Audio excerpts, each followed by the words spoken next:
I'm also happy to be here on the roof of the Frank Macarola's Educational Complex, which is the largest New York City school solar photovoltaic project.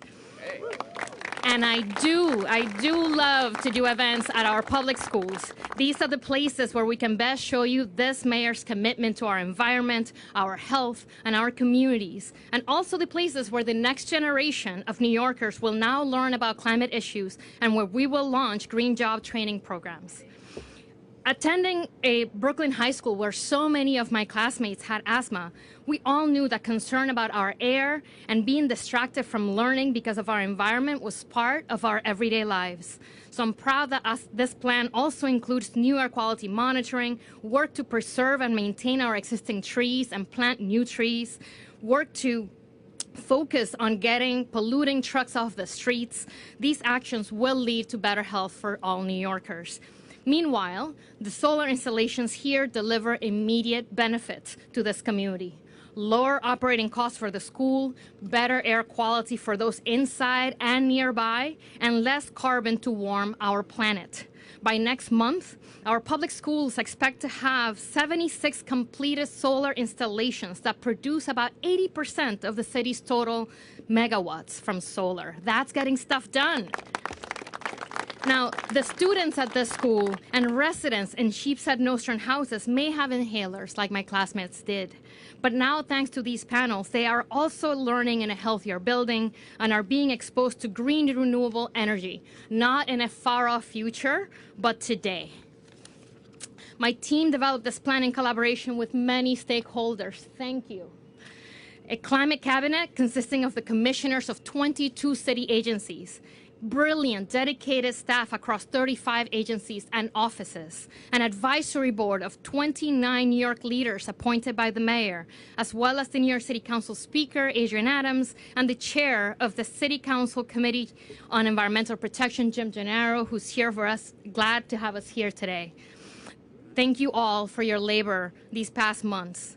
We also heard from 240 representatives from sectors like labor, transportation, energy, housing, parks, finance, education, and infrastructure.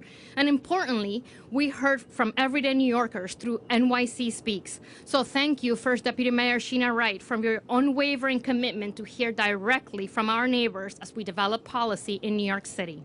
And last but not least, the man who truly understands the role that quality of life, health, and justice plays and must play in climate work. Please welcome Mayor Eric Adams. Good job.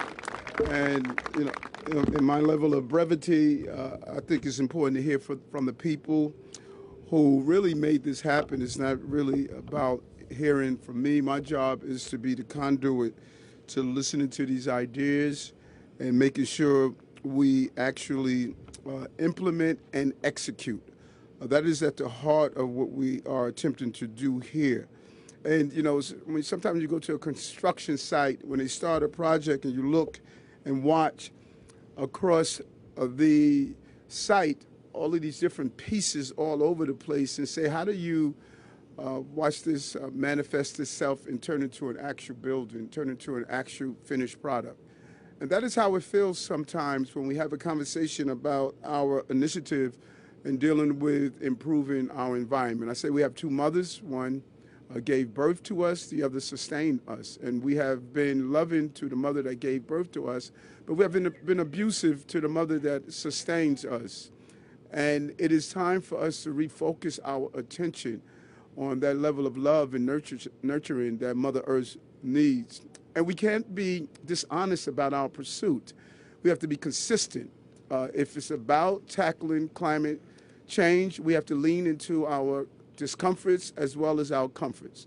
It's comfortable to talk about building emissions. All of us enjoy that. It's comfortable to talk about vehicles and using electric vehicles. That is confident. But it's a discomfort when we talk about those other sources, food being one of them. 22% of the issues comes from vehicles, 20% come from how we process food. That's why we announced this weekend our real, for the first time, acknowledgement with our partners in London of how we need to examine how do we use our purchasing power and how do we give foods used foods in our system. But today is extremely significant. And imagine as these pieces start to come together. You heard me oftentimes use the analogy of many rivers feed the sea of something, and that's the same here. There are many rivers that we don't need to dam, but we need to allow to flow to address the climate issue we're facing. One of them is what we're seeing here. This beautiful exhibit and all those who are responsible for making it happen, we just really need to commend them for their vision and their ability to execute a plan. And what we must learn to do often is to get out of our own way. You know, if you have a plan like this, we don't need SCA, we don't need others telling us it can't be done. We need to figure out how do we get it done. Get stuff done does not mean being philosophical and theoretical on finding reasons why we must do old things the old way. It must mean we have to go where people were not there before. That's what this is about. This is the largest project. And it is amazing as you walk around this project. Now, vision a future where we're not getting our chips to do this project from overseas, but we are connecting to what the president is doing around the initiative that's about to unfold in Syracuse, while jobs of creating the chips will be right here in our country, where the children who live in this community will be part of the installation, the building of the solar panels. They go into the school here to leave with certifications on how to build out an initiative in a project like this in every school building in our city and on the rooftops of NYC. So places where you're having real issues around asthma, you are able to create the technology that's going to prevent it from occurring. That is what we are moving towards in our initiative under the leadership of the individuals who have been committed, like Kizzy and Red and others who are part of this project. This is an exciting moment. It goes from visualizing to actualizing. It goes into the place of making sure we can not only talk about get stuff done, but get sustainability done. And I think that was your quote, wasn't it? So to all our partners, we are happy to be here today with this amazing project, and the team will go into the details of this. And we're not going to forget those administrations that came before ours. Hats off to Mayor Bloomberg, former Mayor Bloomberg, who had a real vision and put us on this course from building the countless number of trees to watching the investment, and then to Mayor de Blasio for not abandoning the pursuit, but staying on course with the pursuit. Former administrations and this administration continuing, and hopefully the administrations to come, we will not dismantle our plan to move forward, but to continue to do that. Our city has already taken major steps to become a sustainable, resilient, and equitable city, and that's been inclusive throughout this entire city. Breaking ground on the Lower East Side Resiliency Project. That was a continuation of previous administrations. Passing Local Law 97, a continuation of previous administrations. And installing solar panels on rooftops on city buildings like the high school right here in Sheepshead Bay. And today we are powering up this amazing solar energy system for the first time ever. You have to be excited about what we are accomplishing. This solar rooftop installation is the largest in our city that has been built to date, over 700 kilowatts.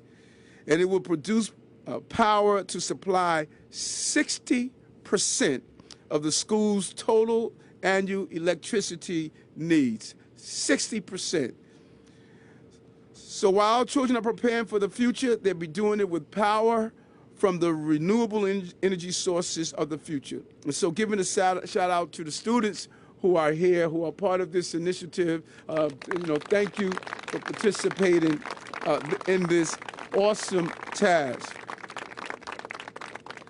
We also want the students to know we are taking our climate plan to the next level with our new plan, NYC, getting sustainability done. This is the GSD Plan NYC, a comprehensive citywide strategy to increase resiliency and protecting our infrastructure and save lives. And one rooted in practical, actionable steps that will help all New Yorkers. Plan GSD is about making sure our seniors can afford an air conditioner and the monthly utility bills that are attached to it. We often look around the heating costs, but we ignore the fact of the number of people who die due to heat-related issues each year. We are including that in this plan. It's about making sure all New Yorkers have opportunity to drive an electric vehicle. What's the purpose of having an electric vehicle if you can't find an electric battery charging location? Everyone must be able to do it. It can't be just for the affluent. It must be for every New Yorker to participate in it. It's about equity and environmental justice, reducing air pollution and preventing flooding no matter where you live. We've seen what climate chaos can do to our city. We've all lived through it, from Hurricane Sandy to Tropical Storm Ida. We know that lives are at stake. We lost fellow New Yorkers, our brothers and sisters, due to a storm. They died while in their basement apartments, and many were fearful because of potential drowning because of the heavy rainfall. This new plan, GSD, will jumpstart the era of transformative change and economic growth. We're going to reshape our relationship with energy, how we generate it, how we use it, how we store it, and how we pay for it. We're putting New York City at the center of the green energy startup now. These green jobs are available for our young people, like our Block Power initiative, justice-involved young people who found themselves on the wrong side of the law are now being trained for green jobs. It's an amazing initiative with over $50 million in investment, and we are bringing on employees of the future, investing in innovation and invention so that today's climate solutions becomes tomorrow's economic powerhouse. New York City should lead the way on the inventions and employment. It should be done here. And supporting the energy tech of the future include wind power, biogas facilities, and solar power. We're expanding our electric vehicle charging network across the 5 boroughs so that every New Yorker can have the opportunity to have an electric vehicle. And we're passing a new zoning amendment called City of Yes for carbon neutrality. That will make it easier for everyone to build green, reduce carbon emission from our transportation network and building stock, and create green jobs for the next generation. We put climate infrastructure like this solar panel around us today on every viable city-owned building. That's the goal. Cut our city's food emission by 33% by 2030. Ramp up our transformation to a zero-waste economy, reduce air pollution, increase the availability of healthy, locally grown food, and most importantly, protect New Yorkers from coastal threats. All of these items are exciting, but if we only continue to allow them to be a vision, visionaries implement, and we have a team of people behind us that clearly understand, match with the vision, and can't stay in just a plan. It must be executed and impact the lives of people every day. We could do it in a practical way. That is our goal, and that is what we're going to accomplish. And so to the entire team behind me and to a deputy mayor that really understands what this means to the future of our city, I want to personally say thank you. And some have been through, again, previous administrations. You have been steadfast, you have been focused, you have been disciplined, and if you watch this roof that was sitting here draining the energy from the sun now become an actual tool that's used to put energy in our classrooms and energy in our students to be proud to say they were part of a project of this making and undertaking. Thank you very much. Thank you so much, Mayor Adams. You know, we heard in our engagement that New York City needs to invest in decarbonizing our economy and inspire the private sector by leading by example. So I'm pleased to introduce our next speaker, who cares deeply about that as she leads the city's operating agencies to deliver climate work and open new pathways for a green economy. Please welcome Deputy Mayor of Operations, Mira Shoshi.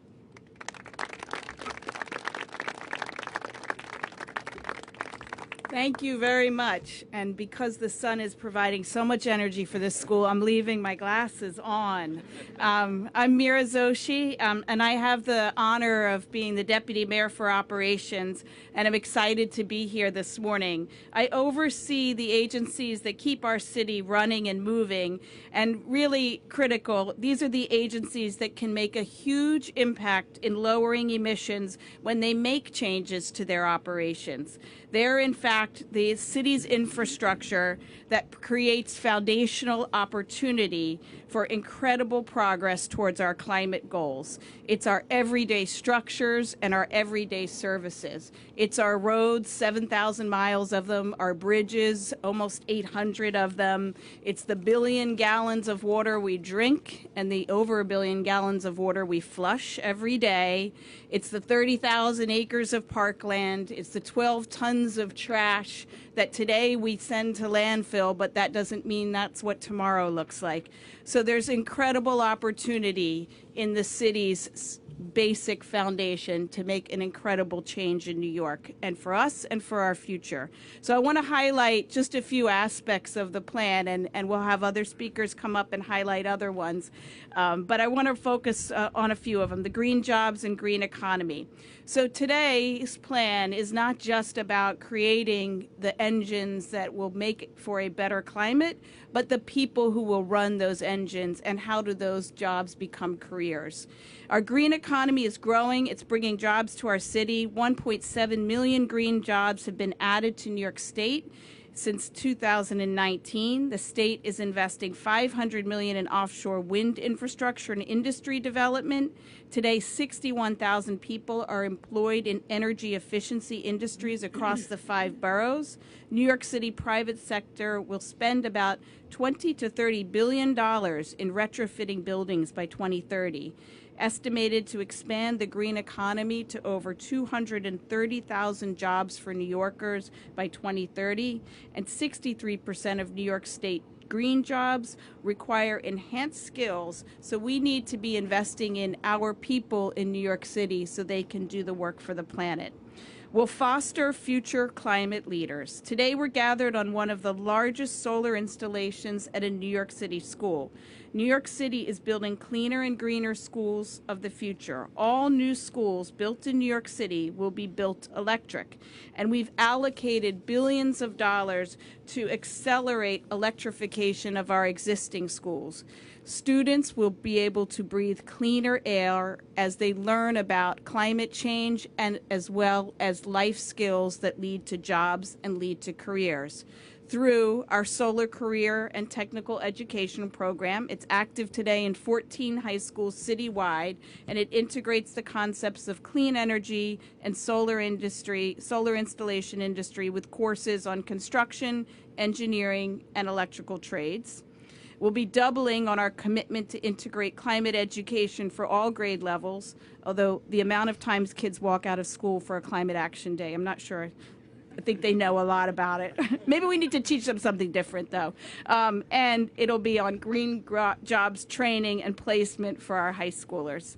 We're also going to address our circular economy, since all on a road to become a self-sufficient city. A truly self-sufficient city means yesterday's pavements becomes today's street. So we'll continue to invest in DOT's nationwide leading asphalt recycling plant. The food scraps that you set out on your curbside on Wednesday can transform into renewable biogas to heat homes by Friday through the nation's largest composting program that is in the midst of being launched.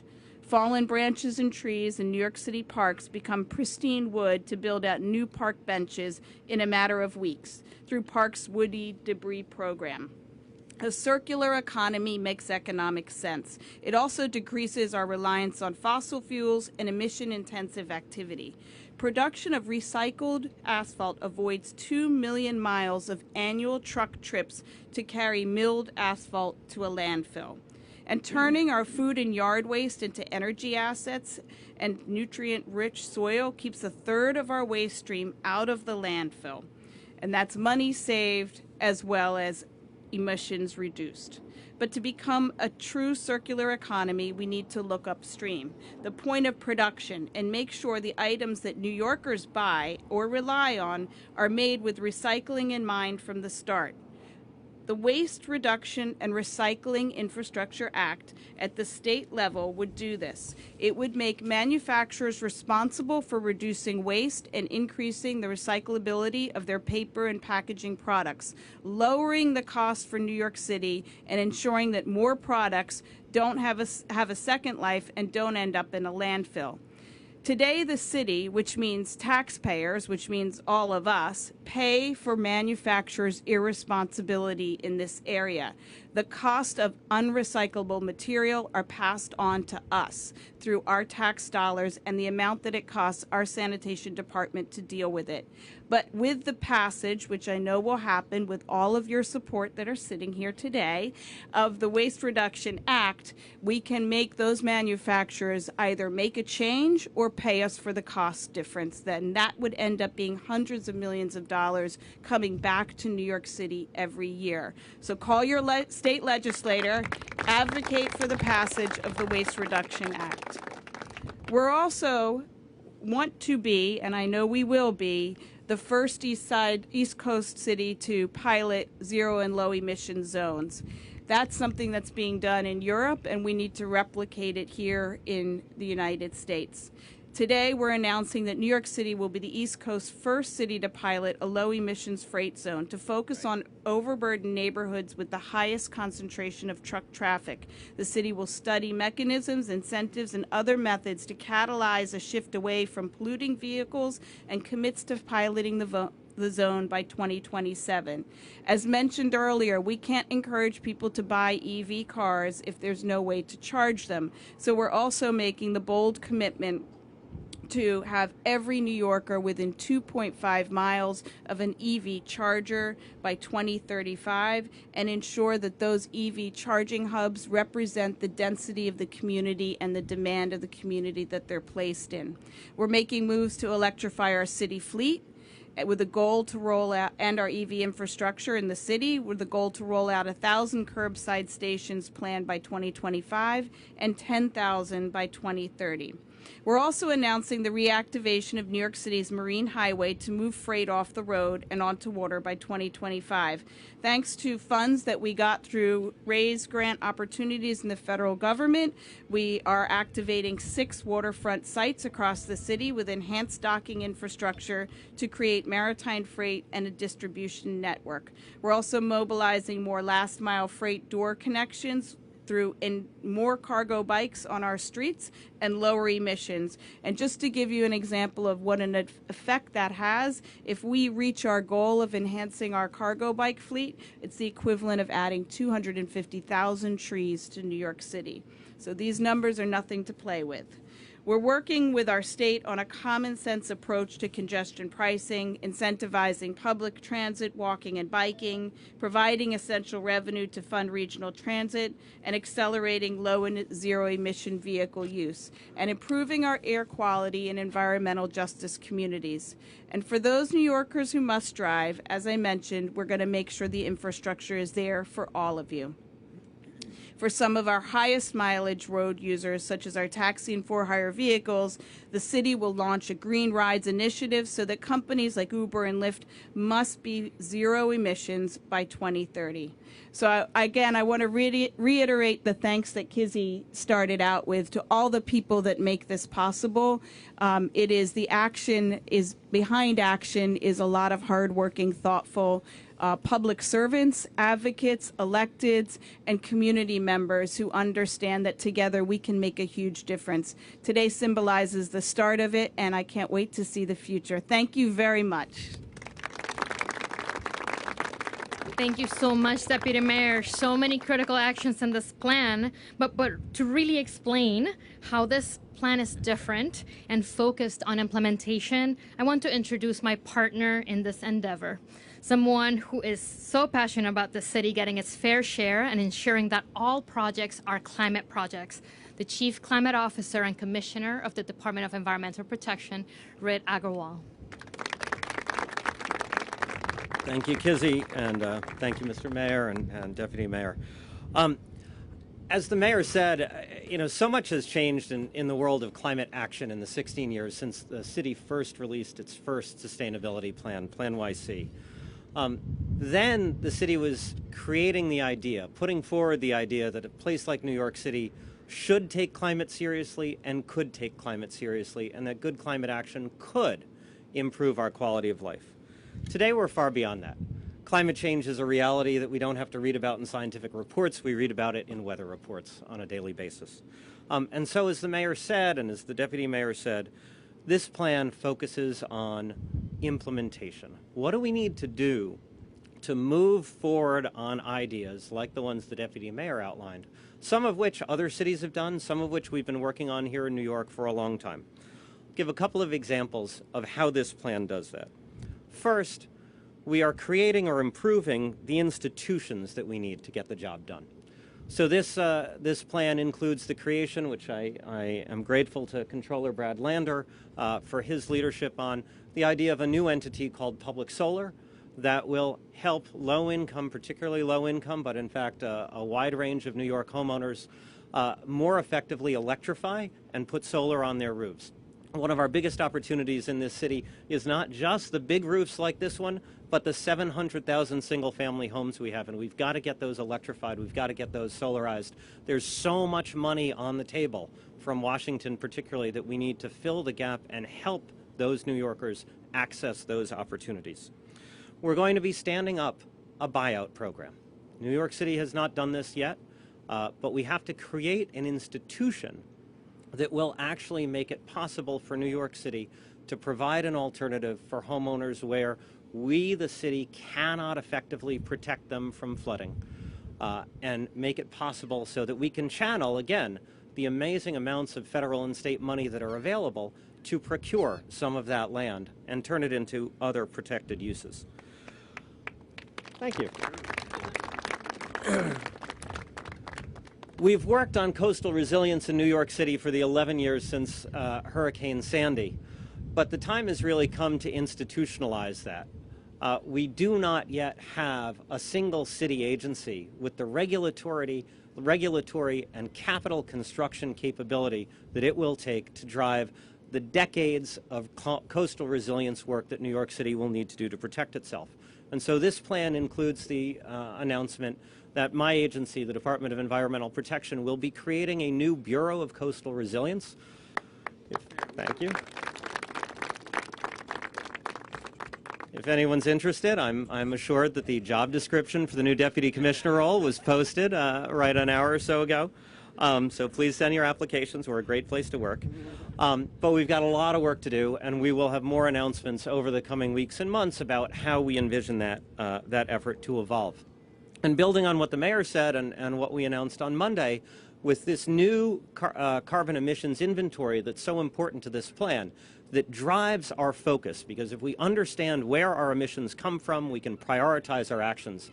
And the new inventory that's in this plan, as the mayor points out, for the first time takes into account the emissions related to the food that we import, the goods, the clothing, the textiles, all the other things that come from out of the city, that we as New Yorkers have a lot of influence over. And so, as the mayor said, we're not only going to be thinking about the food we eat, but also where our food comes from, and hope to work with farmers in the watershed on their transition to more sustainable farming. We also, if we're going to implement, we have to get the funding right. And there are two really important components to that. One is getting all of the dollars that are out there. As Kizzy pointed out, I'm particularly passionate about making sure that New York City gets its fair share. We have applied over the course of just the first year of this administration for more than $1.5 billion in federal funding that's available. Some of that comes directly from the federal government. Some of it comes through the state. Unfortunately, sometimes state rules restrict New York City unfairly from getting what we deserve on the merits and what our share of the state's population and disadvantaged communities deserve. This plan includes a number of areas where we are going to push as hard as we can to make sure that the wonderful opportunities in the Bipartisan Infrastructure Law and the Inflation Reduction Act and the New York State Environmental Bond Act all serve New York City as well as New Yorkers deserve them to. Thank you. We will also, and this is explained further in this plan, but Mayor Adams announced it in his State of the City speech back in January, we are going to start implementing through the Office of Management and Budget a new approach towards getting the money right, which is called climate budgeting. This is about as wonky as it gets. But anybody who understands city government understands that the budget shapes so much. And there is that old line about, show me your budget and I'll show you your values. Well, this administration is committed to ensuring that over the next 2 years, we ensure that every aspect of the city's budget takes climate into account.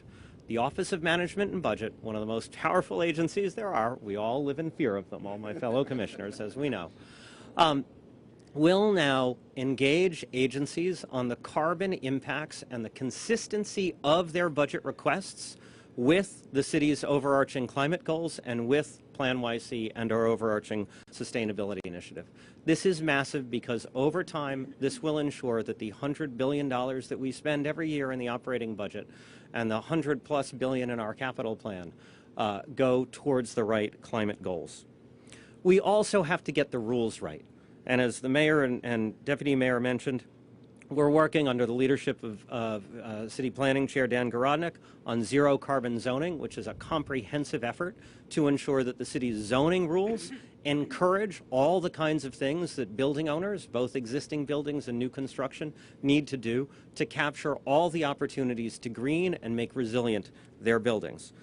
We're going to improve the laws related to idling. One of the things my agency oversees, which we have a chronic problem with trucks that idle around the city. We're looking in this plan to work with the City Council to increase those fines and to streamline the way we enforce that, and to work with the private sector, as the Deputy Mayor pointed out, on transitioning those fleets to electric power so they don't ever have to idle again. And as the Mayor pointed out, we continue our emphasis on implementing Local Law 97, which is one of the most important initiatives, not only for this city, but for the entire country and around the world. The world is looking to New York City to get the implementation of Local Law 97 right. And we are committed to enforcing that law, to writing those rules right, but also to ensuring that we are working with building owners, both big owners and small owners, middle-class co-ops in Queens and skyscrapers, to make sure that we achieve the promise of Local Law 97, which was not just about sticks, it was not just about fines, but it was about achieving climate mobilization. That is a great opportunity, not only for the impact on climate, but, as the Deputy Mayor pointed out, for the great green jobs that it will create. And above all else, throughout this plan, as you read it online, because that's the greener option than printing out a copy, but as you read it online, you will see throughout this plan examples where New York City is and is committing to lead by example in our city operations. When it comes to our city's fleet, when it comes to city-owned buildings like this one, when it comes to the way we do business, we are going to demonstrate that we are putting our money where our mouths are, that we are living our values. And I want to thank, again, actually, as the mayor said, Kizzy for her great leadership, the team at MOCEJ, for Mira and her team, who's been a great leader, my fellow commissioners, our partner at the City Council, Jim Gennaro, and the controller, and above all else, the leadership of Mayor Adams. Thank you. Thank you. Thank you so much, Red. We are so painfully aware that clean energy projects are critical to our survival, and this is why we are putting our money where our mouth is. So I'd like to introduce our partner, someone who cares deeply about the climate crisis, to talk to us about why these projects are really just so important. Welcome, Controller Brad Lander. Be out here with you. Thank you so much, Kizzy. What a beautiful day and a beautiful setting this is. Mayor, it's wonderful to be with you and your team, with Deputy Mayor Zoshi and Chief Climate Officer Agarwal. Great to be out here with the students as well. Kayla and Vanessa, thank you for welcoming us to your school and this amazing rooftop. Let's hear it for them. Yeah. This is why we're doing it, folks. The generation that is coming depends on what we're doing today. Look, the era of the climate crisis isn't just coming, it's already here. We have seen in Superstorm Sandy and Hurricane Ida what it looks like to lose New Yorkers' lives to the climate crisis. And those events have cost us already billions of dollars. You only had to look at Fort Lauderdale last week to know more storms like that are coming. And you only had to be outside in 90-degree weather in April in New York City last week to understand that we will face extreme heat events like they had last year in Europe and in the Northwest, and that the work that the mayor talked about to make sure that our communities are prepared to survive will determine whether New Yorkers live or die in the days, months, and years ahead. And that's why it is so critical that we take the collective actions necessary to reduce our emissions to zero, to make our communities resilient to rising seas and temperatures, and to build an economy and the good green jobs and the access to them in all of our communities that will make it possible for New York City and all New Yorkers to thrive in the era of the climate crisis. On emissions from energy, which is what I want to focus on, I want to talk about the bad news and the good news. The bad news is this: as of today, 89% of the electricity that New Yorkers use comes from burning fossil fuels. And that's actually worse than it was a year ago today as a result of the closure of Indian Point. 89% of our electricity from burning fossil fuels. But here's the good news. We have the resources necessary to convert to an entirely clean and renewable energy future. You can feel the wind up here, and we're not far from the offshore wind that is going to power a lot of it. And boy, you can see that all we got to do is point pieces of glass at the sun, and we can power the clean energy future that New York needs. That's why it's thrilling to be here on this rooftop with the largest rooftop array on a public school in New York City. But most of our buildings are not public schools. Most of our buildings are residential, and the vast majority of them, 700,000 of them, as Rich said, are 1 to 4 family homes. So if we are actually going to scale up the abundant energy available on New York's rooftops, then we need a solution that makes it possible for homeowners to install solar on their homes. I went through this myself a few years ago and am delighted with the rooftop solar array that's on my house, but I have to tell you, the expense and the headaches, we will not scale up at the level needed with the system we currently have. And that's why I am so delighted that the mayor has... This has been breaking news.